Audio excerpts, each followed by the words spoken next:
Bismillahirrahmanirrahim. Assalamu alaikum, dear students. Imran Sirfan here. This is class 10th Political Science, chapter number 3, Democracy and Diversity. This is the lecture number 2 of this chapter. Let us start today's first topic. Our today's first topic is overlapping and cross-cutting differences. तो जैसे हमने बात की थी पिछले video में कि difference जो है वो दो तरीकों से बढ़ती है। एक एक्सीडेंटल बर्थ से कि हम किस घर में पैदा हुए, किस रिलीजियस खानदान में हम पैदा हुए, तो डिफरेंसेस वहां से शुरू होती है। और दूसरा बेस्ड ऑन अवर चॉइस, तो हम अपनी चॉइस से भी डिफरेंसेस को कम कर सकते हैं या बढ़ा सकते हैं। जैसे कि कोई इंसान अगर किसी एक रिलीजन में पैदा हुआ है तो वो उसके बाद कन्वर्ट करेगा किसी दूसरे रिलीजन में। तो इस तरह से अगर हम यहाँ पे बात करें, अब हम यहाँ पे देखेंगे कि अब ये जो सोशल डिफरेंसेस हमारे बीच में होती है, तो ये किस तरह से डिवीजन, सोशल डिवीजन में तब्दील होती है, किस तरह से सोसाइटी ब्रेक डाउन होने लगती है। तो यहाँ पे हम दो टाइप्स पढ़ेंगे इसके, overlapping and cross cutting. Overlapping differences जो होती है वो ये होती है कि जब डिफरेंसेस बढ़ जाती है। फॉर एग्जांपल अमेरिका में जो व्हाइट्स है और दूसरे ब्लैक्स है, व्हाइट्स और ब्लैक्स के बीच में पहले ही एक डिफरेंस है कि व्हाइट्स का कलर व्हाइट है और ब्लैक्स का ब्लैक। और दूसरी डिफरेंस उनमें ये है कि व्हाइट्स वहां पे अमीर है और जो वहां पे ब्लैक्स है वो पुअर एंड लैंडलेस है। इसका मतलब वहां पे डिफरेंसेस बढ़ गई, जिसकी वजह से वहां पे सोशल डिवीजन हुआ। इसी तरह से अगर हम इंडिया की बात करें, इंडिया में भी जो दलित्स है या अनटचेबल्स है वो पहले से ही लोअर कास्ट माने जाते हैं और बाकी अपर कास्ट। और दूसरा ये जो लोअर कास्ट है ये यहाँ पे इंडिया में लैंडलेस है, गरीब है। तो इस तरह से ओवरलैपिंग हम इसको कहते हैं। और जब हम एक पर्टिकुलर हम कह सकते हैं सोशल डिफरेंस को तरजीह ज्यादा देते हैं, उसकी वजह से हमारी सोसाइटी जो है वो डिवाइड होती है। इस तरह से सोशल डिवीजन होता है। यहाँ पे मैं आपको दो एग्जांपल्स दूंगा। और दूसरा क्रॉस कटिंग क्या होती है? क्रॉस कटिंग में डिफरेंसेस होती है लेकिन किसी न किसी तरीके से जो लोग होते हैं उनमें कुछ सिमिलैरिटीज भी होती है। यहाँ पे सोशल डिवीजन नहीं होता है। ओवरलैपिंग की एग्जांपल अगर मैं दूं तो नॉर्दर्न आयरलैंड की मैं दे सकता हूँ। नॉर्दर्न आयरलैंड आयरलैंड का ही हिस्सा है, नॉर्दर्न पार्ट ऑफ आयरलैंड। उसमें क्या था, जब आयरलैंड आजाद हुआ इंग्लैंड से तो नॉर्दर्न आयरलैंड में वहां पे हम कह सकते हैं प्रॉब्लम्स क्रिएट हुई। वहां पे मेजॉरिटी प्रोटेस्टेंट्स की थी, जिनको इंग्लैंड सपोर्ट कर रहा था और ये प्रोटेस्टेंट्स इंग्लैंड के साथ रहना चाहते थे। लेकिन जो कैथोलिक्स थे वो माइनॉरिटी में थे, लेकिन वो रिपब्लिक ऑफ आयरलैंड के साथ रहना चाहते थे। अब इन दोनों में मैं डिफरेंसेस समझाता हूँ। फॉर एग्जांपल ये जो कैथोलिक्स एंड प्रोटेस्टेंट्स है ये क्रिश्चियनिटी के ही दो सेक्ट्स है। अब यहाँ पे सोशल डिफरेंसेस थी, दो अलग अलग सेक्ट्स के लोग थे। लेकिन जो प्रोटेस्टेंट्स थे वो अमीर थे, लेकिन जो कैथोलिक्स थे वो गरीब थे। इसकी वजह से जो डिफरेंसेस थी वो ओवरलैप हो गई, डिफरेंसेस बढ़ गई, जिसकी वजह से वहां पे सिविल वार हुआ। उसके बाद 1998 में एक ट्रीटी हुई जिसके तहत नॉर्दर्न आयरलैंड इंग्लैंड का हिस्सा बन गया। तो इसका मतलब यहाँ पे डिफरेंसेस बढ़ गई जिसकी वजह से, या ओवरलैप हो गई जिसकी वजह से नॉर्दर्न आयरलैंड में सोशल डिवीजन हुआ। अब दूसरी एग्जांपल मैं देता हूँ, मैं यहाँ पे दूंगा नीदरलैंड्स की। तो नीदरलैंड भी यूरोप की एक कंट्री है। वहां पे क्या था, वहां पे भी प्रोटेस्टेंट्स एंड कैथोलिक्स रहते हैं। इसका मतलब वहां पे भी पहले से ही एक सोशल डिफरेंस है। लेकिन वहां पे कैथोलिक्स या प्रोटेस्टेंट्स दोनों ही कम्युनिटीज के लोग अमीर या गरीब है। इसका मतलब वहां पे दूसरी डिफरेंस नहीं बढ़ती है, वहां पे कुछ सिमिलैरिटीज है। कुछ प्रोटेस्टेंट्स अमीर है या कुछ गरीब है, कुछ ये कैथोलिक्स अमीर या गरीब है। तो नीदरलैंड्स में सोशल डिवीजन नहीं हुआ। इसका मतलब वहां पे डिफरेंसेस क्रॉस कट हो गई। तो इसके बाद जैसे मैंने यहाँ पे क्रॉस कट में एग्जांपल दी नीदरलैंड्स की, ये मैंने आपको पहले ही बता दिया।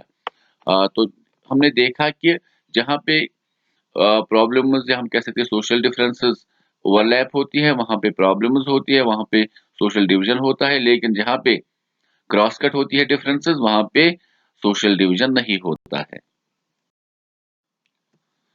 पॉलिटिक्स ऑफ सोशल डिवीजन, अगर हम इस टॉपिक पे ध्यान दें तो हम कह सकते हैं कि डेमोक्रेसी में जो पॉलिटिकल पार्टीज होती है वो अक्सर आपस में हम कह सकते हैं कंपटीशन करती है, तब जाके कोई ना कोई पॉलिटिकल पार्टी जीत हासिल करती है।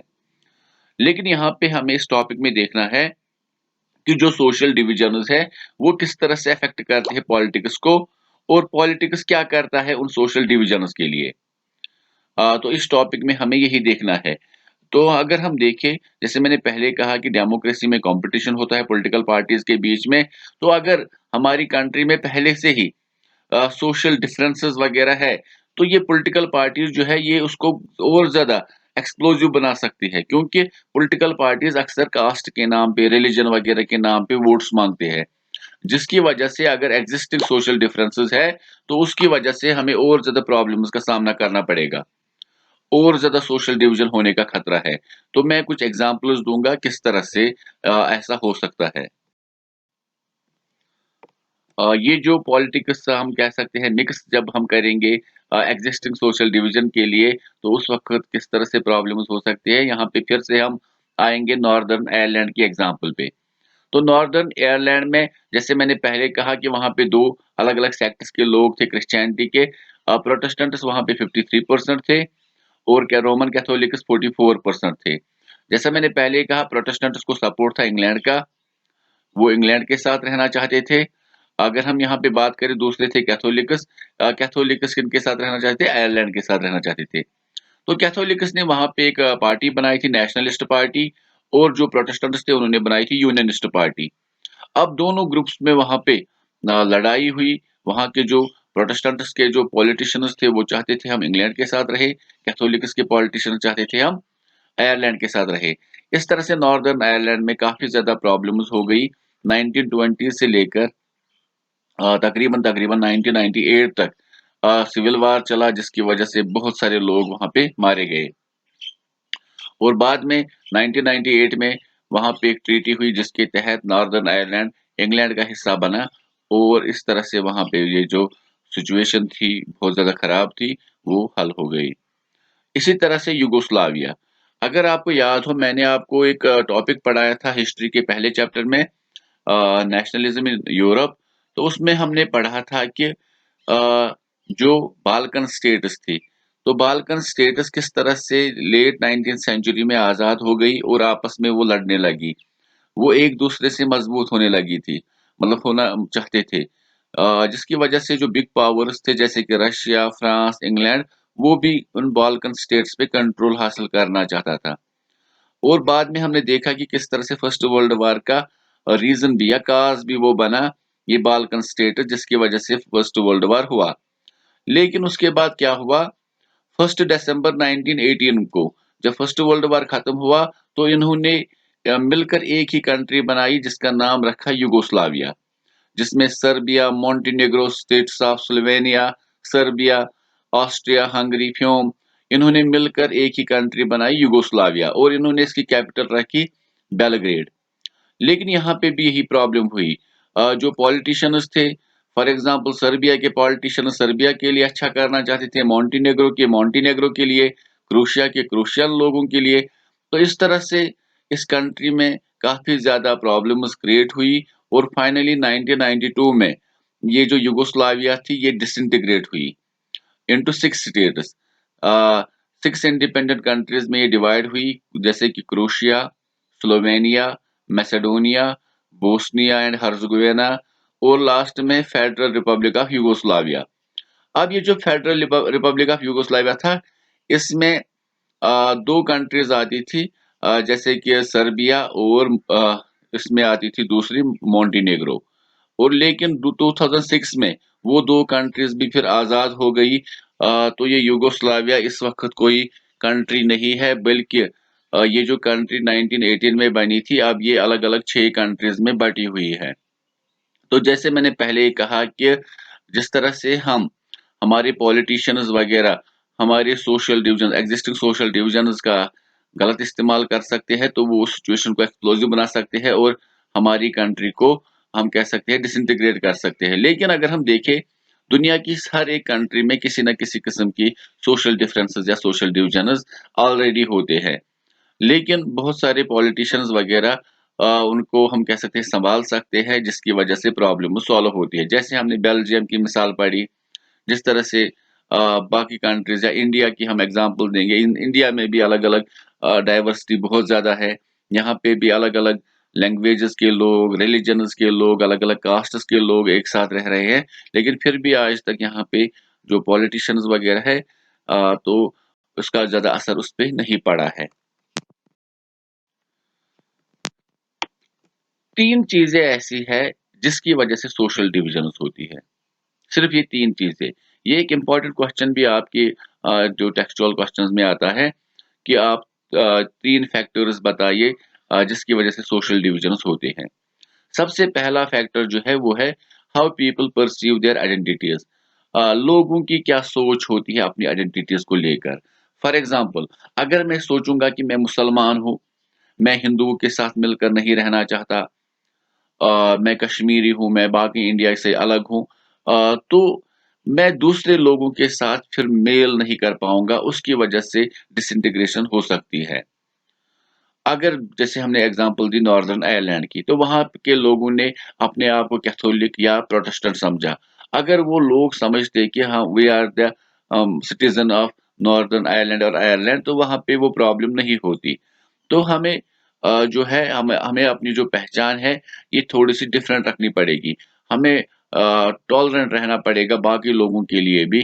तो हमें अपने आप को एक्सक्लूसिव नहीं समझना है। तो ये तो वही बात है, फॉर एग्जांपल अगर हम अमीर है तो हम गरीबों के साथ मेल नहीं करेंगे। अगर हम मुसलमान है तो हम गैर मुस्लिम्स के साथ मिलकर नहीं रहेंगे। तो हमारे आका मोहम्मद सल्लल्लाहु अलैहि वसल्लम ने भी हमें सिखाया है कि जो गैर मुस्लिम है, जो नॉन मुस्लिम्स है, उनके साथ भी हमें अच्छे से ट्रीट करना है। तो हमें मिलजुल कर रहना चाहिए। अगर हम पहचान अलग रखेंगे, जिस तरह से इस वक्त हम इंडिया में देख रहे हैं कि जो कि बीजेपी वगैरह वाले हैं, वो चाहते हैं कि ये हिंदू राष्ट्र बने। तो इस तरह से यहाँ पे सोशल डिसइंटीग्रेशन हो सकती है, अगर वो इस तरह की परसेप्शन रखेंगे। दूसरा होता है how political leaders raise demands of any community. और ये डिपेंड करता है पॉलिटिकल लीडर्स पे भी। अगर पॉलिटिकल लीडर्स ने किसी कम्युनिटी की डिमांड को आगे बढ़ाया, लेकिन उससे दूसरी कम्युनिटी को नुकसान पहुंचा, तो उसकी वजह से भी डिसइंटीग्रेशन हो सकती है। जैसे श्रीलंका की एग्जांपल हम लेंगे। श्रीलंका में क्या हुआ, सिन्हालाज वहां पे मेजॉरिटी में थे। उन्होंने सिन्हाला लैंग्वेज को ऑफिशियल लैंग्वेज बनाया, लेकिन उन्होंने तामिल्स के बारे में नहीं सोचा। अगर वो तामिल्स के बारे में भी सोचते तो हो सकता है कि वो तामिल लैंग्वेज को नेग्लेक्ट नहीं करते। इसी तरह से हम देखते हैं कि जो पॉलिटिकल लीडर्स है, उन्हें ऐसी डिमांड्स आगे ले जानी पड़ेगी, उन्हें ऐसे डिमांड्स को फुलफिल करना होगा जिससे कि दूसरी कम्युनिटी को नुकसान ना पहुंचे। तीसरा होता है how government react to demands of different groups.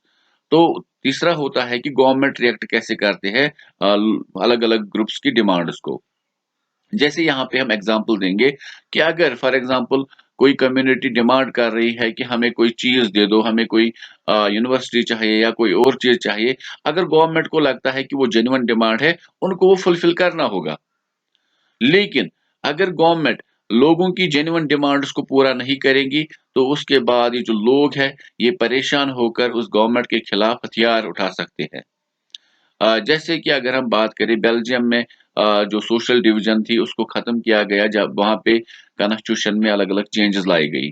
तो वो गवर्नमेंट ने रिएक्ट किया। उन्होंने सोचा कि हम किस तरह से यहाँ पे अपनी कंट्री को डिसइंटीग्रेट होने से बचा सकते हैं। लेकिन श्रीलंका की गवर्नमेंट ने ऐसा नहीं सोचा। इसी तरह से अगर हम बात करें इंडिया में जो नक्सलीज वगैरह ये जो ग्रुप खड़ा हुआ है गवर्नमेंट के खिलाफ, उनकी भी बहुत सारी डिमांड्स है, अब तक वो पूरी नहीं हुई है। इसी तरह से आप देख रहे हो आजकल जो किसान प्रोटेस्ट कर रहे हैं, तो वो गवर्नमेंट के कुछ लॉज के खिलाफ वो कर रहे हैं। अगर गवर्नमेंट को लगता है कि वो जेन्युइन डिमांड है उनकी कि उन लॉज को तरमीम की जाए या उनको खत्म किया जाए, तो गवर्नमेंट को उनकी डिमांड माननी चाहिए। वरना ये प्रोटेस्ट वगैरह कंटिन्यू हो सकते हैं, ये अगली शक्ल भी ले सकते हैं आगे जाकर। तो इंशाल्लाह मुझे उम्मीद है कि आपको ये सारे टॉपिक्स अच्छे से समझ में आए होंगे। तो इंशाल्लाह इसी के साथ आपका जो पॉलिटिकल साइंस में U1 U2 का सिलेबस था वो कंप्लीट हुआ। Thank you.